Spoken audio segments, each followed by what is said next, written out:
Everyone, आप सबका स्वागत है मुस्तारा खातून के चैनल में। कैसे आप सब लोग ठीक होंगे जरूर। तो चलिए आज हम पढ़ते हैं विशेषण। इससे पहले हमने पढ़ाया है संज्ञा और सर्वनाम। विशेषण पढ़ने से पहले ये दोनों वीडियो जरूर देख लीजिएगा जिन्होंने नहीं देखा, ताकि विशेषण अच्छे से क्लियर हो जाए, अच्छे से समझ में आ जाए।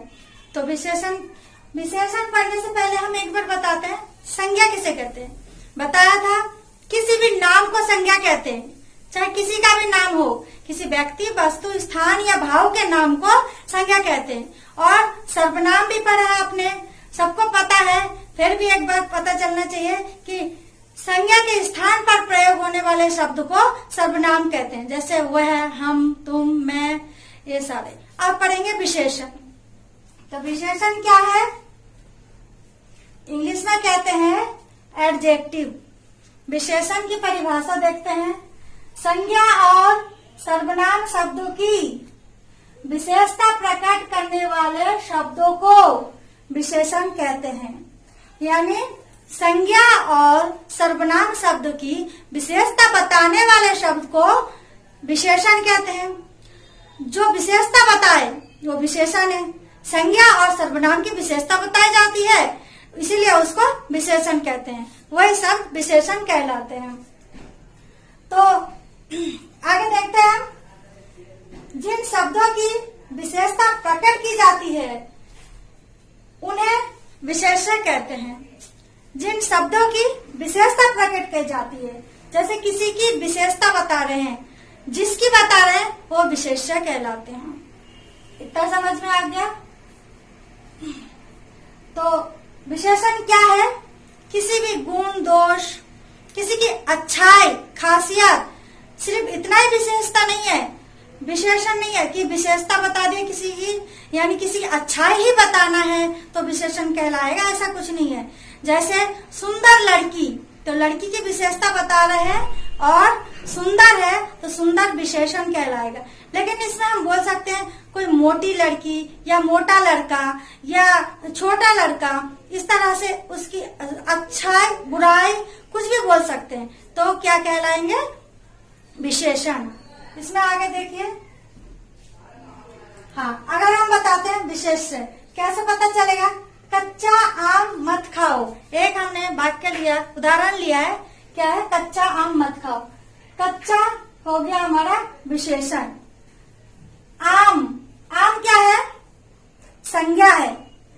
संज्ञा की विशेषता बताया गया है यहाँ पर। आम की विशेषता बताया गया है कच्चा, यानी संज्ञा की विशेषता बताए गए हैं, यह विशेषण है। आम कैसा है? कच्चा है। मीठा भी हो सकता है, छोटा भी हो सकता है, ये सब क्या कहलाएगा? विशेषण। हमेशा ये विशेषण होता है राइट साइड में सीधे तरफ, और सबसे पहला जो आता है वो विशेषण आता है। जैसे ये कच्चा है, ये विशेषण है। विशेषण नहीं, सॉरी, विशेषण क्या है? आम। आम है विशेषण, और विशेषता जिसकी विशेषता बताई जा रही है, आम की बताई जा रही है, तो आम विशेषण है।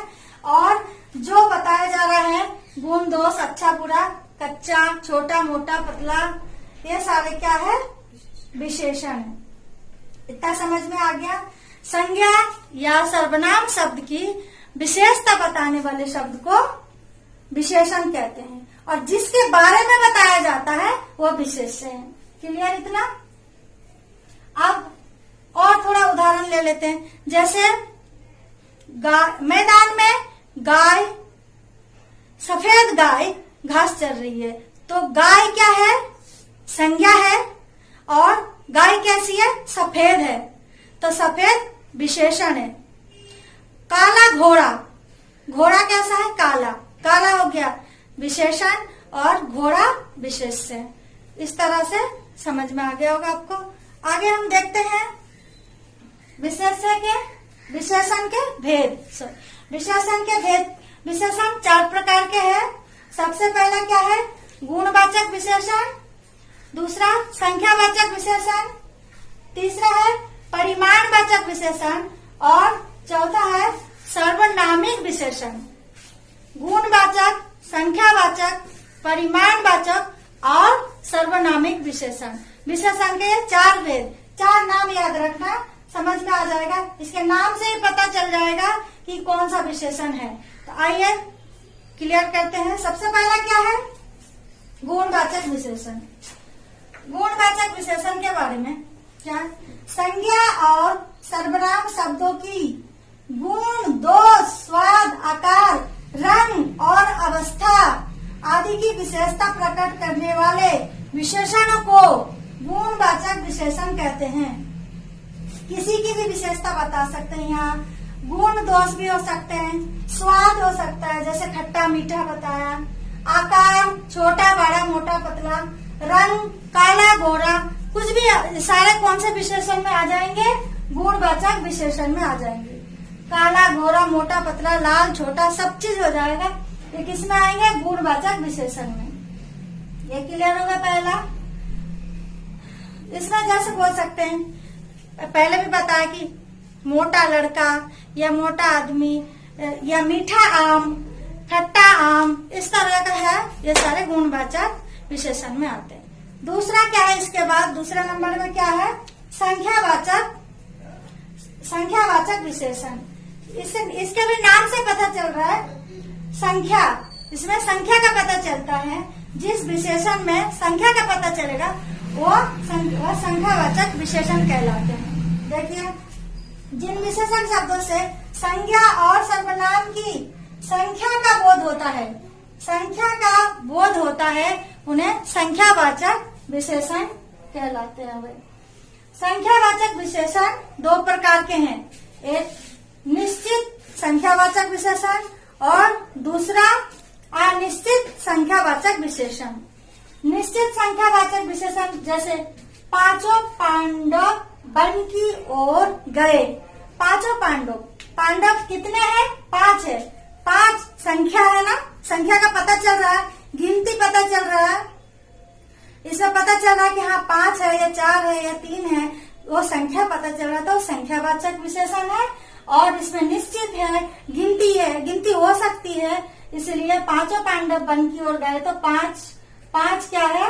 निश्चित संख्यावाचक विशेषण है। और अनिश्चित संख्यावाचक विशेषण का एक उदाहरण देखिए, कुछ बच्चों ने गृह कार्य नहीं किया, या कुछ छात्र ने गृह कार्य नहीं किया। गृह कार्य किया है बच्चों ने, लेकिन कुछ नहीं किया। कितने बच्चों ने गृह कार्य नहीं किया, यह क्लियर नहीं है, निश्चित नहीं है, या अनिश्चित है कि गृह कार्य नहीं किया, कुछ बच्चों ने नहीं किया। कितने ने नहीं किया वो गिनती अभी नहीं है, इसलिए यह अनिश्चित विशेषण कहलाएंगे। अनिश्चित संख्यावाचक विशेषण कहलाते हैं। यह अभी निश्चित नहीं है, कुछ। अनिश्चित का उदाहरण हो गया कुछ। और 5, 4, 3 ऐसा जो गिनती पता चलता है, जो गिना जा सकता है, वो क्या है? निश्चित संख्यावाचक विशेषण। अब विशेषण के तीसरा भेद कौन सा है? परिमाणवाचक विशेषण। परिमाणवाचक विशेषण के बारे में क्या लिखा है देखते हैं। संज्ञा और सर्वनाम शब्दों की मात्रा और माप तौल प्रकट करने वाले विशेषणों को परिमाणवाचक विशेषण कहते हैं। इसमें संज्ञा और सर्वनाम की ऐसे शब्द की मात्रा का पता चलता है और माप तौल का पता चलता है, तो ऐसे विशेषण को क्या कहते हैं? परिमाणवाचक विशेषण। इसमें संख्या का पता नहीं चलता, इसमें माप तौल का पता चलता है, इसमें गिनती नहीं आती है, इसमें नापा या तोला जाता है। जैसे संख्यावाचक में गिनती से पता चलता था कितना किलो या कितना है, लेकिन परिमाणवाचक में माप तौल या मात्रा का पता चलता है। तो परिमाणवाचक भी 2 प्रकार के हैं, निश्चित परिमाणवाचक और अनिश्चित परिमाणवाचक। निश्चित परिमाणवाचक में निश्चित पता चलता है कि ये कितना मीटर कपड़ा है या कितना लीटर दूध है। और अनिश्चित परिमाणवाचक विशेषण में निश्चित पता नहीं चलता, कुछ है, कितना है, कितना मीटर कपड़ा है, यह पता नहीं चलता। तो आगे देखते हैं हम लोग निश्चित परिमाणवाचक में रहीम ने 2 किलो आलू खरीदे। रहीम ने कितना किलो आलू खरीदे? 2 किलो। 2 किलो आलू खरीदे। 2 किलो पता चल रहा है, ये निश्चित परिमाण का पता चल रहा है कि हाँ 2 किलो पता चल रहा है, तो ये क्या है? निश्चित परिमाणवाचक विशेषण है। उसके बाद अनिश्चित में एक उदाहरण देखते हैं। दाल में थोड़ा घी डालो। दाल में थोड़ा घी डालना है। कितना घी डालना है?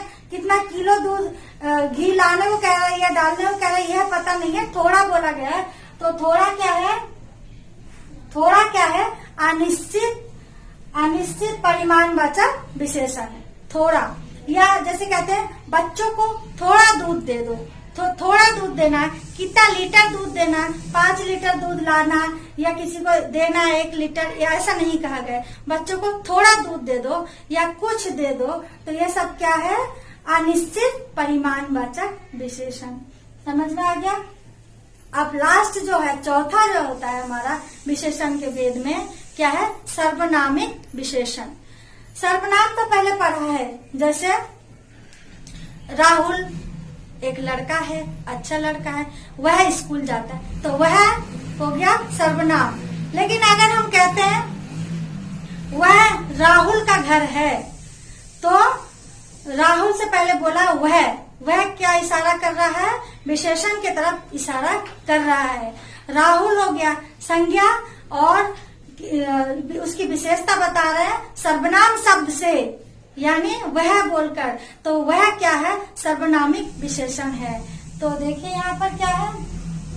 संज्ञा की विशेषता प्रकट करने वाले सर्वनाम शब्दों को सर्वनामिक विशेषण कहते हैं। संज्ञा की विशेषता प्रकट करते हैं इसमें, ठीक है, और सर्वनाम के द्वारा किया जाता है। संज्ञा की विशेषता सर्वनाम के द्वारा किया जाता है, तो वही शब्द को क्या कहते हैं? सर्वनामिक विशेषण। उदाहरण देखिए, उस लड़के को पुरस्कार मिला। उस लड़के को पुरस्कार मिला। लड़का क्या है? संज्ञा है, और उस लगाया गया लड़के से पहले, यानी उसकी विशेषता बताई जा रही है यहाँ पर, और उस एक सर्वनाम शब्द के द्वारा उसकी विशेषता बताया जा रहा है, इसलिए यहाँ पर उस सर्वनामिक विशेषण कहलाता है। इतना समझ में आ गया? तो आप सभी को थैंक यू। शेयर लाइक जरूर कीजिए। जिन्होंने सब्सक्राइब नहीं किया वो प्लीज सब्सक्राइब जरूर कीजिए। धन्यवाद।